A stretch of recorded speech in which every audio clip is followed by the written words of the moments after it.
गौतम अडानी, जिनके नेटवर्थ 2020 में महज $9 बिलियन थी, वो आज सिर्फ 20-22 महीनों में $110 बिलियन तक कैसे पहुंच गई।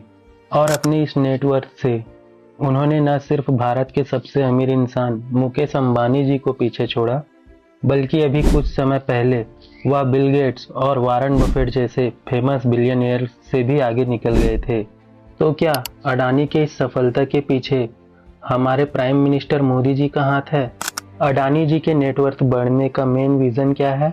और क्या यह तरक्की परमानेंट है या फिर गौतम अडानी वापस से नीचे आ जाएंगे? अब इस इंटरेस्टिंग वीडियो को शुरू करते हैं।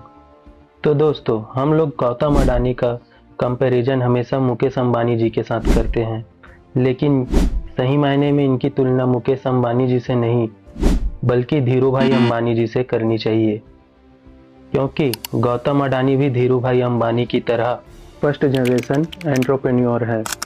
यानी कि गौतम अडानी जी के पास आज जो कुछ भी है, उन्हें उनके पिता या पुरखों से विरासत में नहीं मिला, बल्कि इस पूरे बिजनेस एम्पायर को उन्होंने खुद खड़ा किया है। अब चलिए इस बात को समझने के लिए हम आपको गौतम अडानी की शुरुआत, लाइफ और उनकी फैमिली बैकग्राउंड के बारे में थोड़ा बताते हैं। असल में दोस्तों, गौतम अडानी जी 24 जून 1962 के दिन गुजरात के अहमदाबाद शहर में पैदा हुए थे। इनके पिता शांतिलाल अडानी जी का गुजरात में ही कपड़े का एक छोटा सा बिजनेस था, लेकिन गौतम अडानी को अपने पिता के बिजनेस में कोई इंटरेस्ट नहीं था, क्योंकि वह अपनी लाइफ में शुरुआत से ही कुछ अलग और कुछ बड़ा करना चाहते थे। यहाँ तक कि इसके लिए उन्हें अपनी बीकॉम की पढ़ाई को भी बीच में ही छोड़ दिया था और 1978 के दौरान वह मुंबई जाकर डायमंड सॉर्टिंग का काम करने लगे थे। इसके बाद से 1981 में उनके बड़े भाई मनसुख भाई अडानी ने इन्हें वापस अहमदाबाद बुला लिया, क्योंकि उन्होंने प्लास्टिक का एक नया बिजनेस शुरू किया था और इस बिजनेस को देखने के लिए उन्हें अपने छोटे भाई गौतम की हेल्प चाहिए थी। दरअसल इस बिजनेस में उन्हें हर महीने 20 टन पीवीसी की जरूरत पड़ती थी, जो कि भारत में उपलब्ध नहीं हो पा रही थी।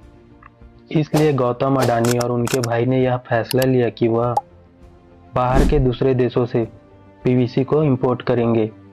और दोस्तों, यह पीवीसी इंपोर्ट करने के दौरान ही गौतम अडानी को पहली बार इंपोर्ट एक्सपोर्ट बिजनेस के नियम व कानूनों की जानकारी मिली थी, और इसी से उन्हें यह समझ आ गया था कि इंपोर्ट एक्सपोर्ट का बिजनेस किस तरह से किया जाता है।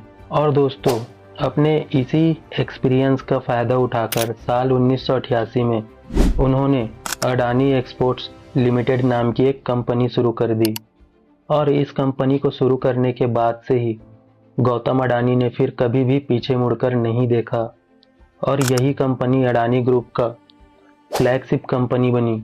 अगर आज की बात करें तो अडानी ग्रुप के अंदर बहुत सारी अलग अलग कंपनियां शामिल है, जो कि अलग अलग प्रोडक्ट्स और सर्विसेज में डील करती है।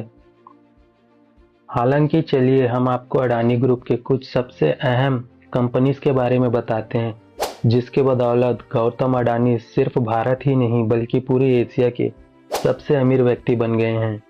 अब सबसे पहले बात करते हैं अडानी इंटरप्राइजेस लिमिटेड की, जो कि इस ग्रुप की सबसे पहली और सबसे बड़ी कंपनी है। यह कंपनी मुख्य रूप से ट्रेडिंग, कोल माइनिंग और एयरपोर्ट ऑपरेशंस जैसे काम करती है। इसके बाद से अडानी ग्रुप की दूसरी बड़ी कंपनी है अडानी पोर्ट्स एंड एसईजी, जिसे शॉर्ट्स में अडानी पीएसी भी कहा जाता है। अब जैसा कि आप इसके नाम से ही समझ गए होंगे कि यह कंपनी पोर्ट ऑपरेटिंग का काम करती है, और यह इंडिया की सबसे बड़ी प्राइवेट पोर्ट ऑपरेटर कंपनी है। इसके अलावा इनकी Adani power company power generation and distribution का काम करती है। अडानी टोटल गैस बड़े शहरों में गैस डिस्ट्रीब्यूशन का बिजनेस करती है। अडानी ग्रीन एनर्जी पूरी दुनिया में ही solar and wind energy generation का काम करती है, और Adani Wilmar company edible oil बनाने का काम करती है।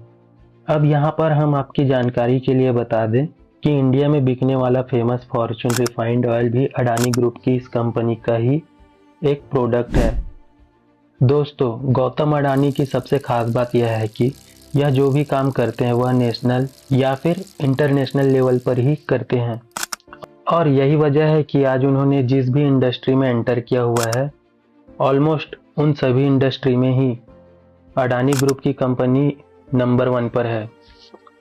और इतना ही नहीं, गौतम अडानी अभी भी नई नई इंडस्ट्री में एंटर करके अपने बिजनेस को बहुत तेजी से एक्सपेंड करते जा रहे हैं।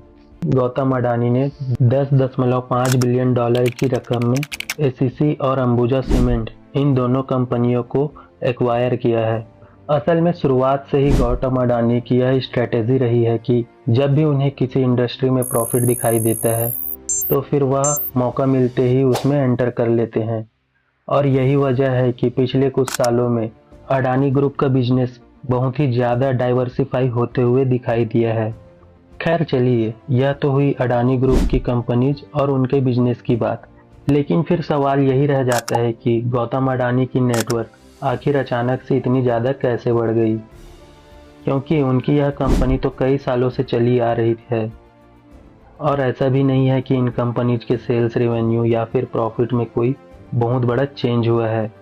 लेकिन फिर 2 सालों में ऐसा क्या हो गया कि इनकी नेटवर्थ 9 बिलियन डॉलर से बढ़कर 125 बिलियन डॉलर तक पहुंच गई थी।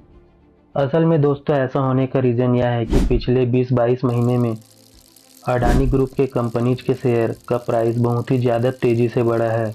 एग्जाम्पल के लिए अडानी टोटल गैस कंपनी की अगर हम बात करें तो यह मार्च 2019 में इसके एक शेयर का प्राइस सिर्फ 82 रुपये था, जो कि 2021-22 के समय यह बढ़कर 2520 रुपये के आसपास हो चुका था।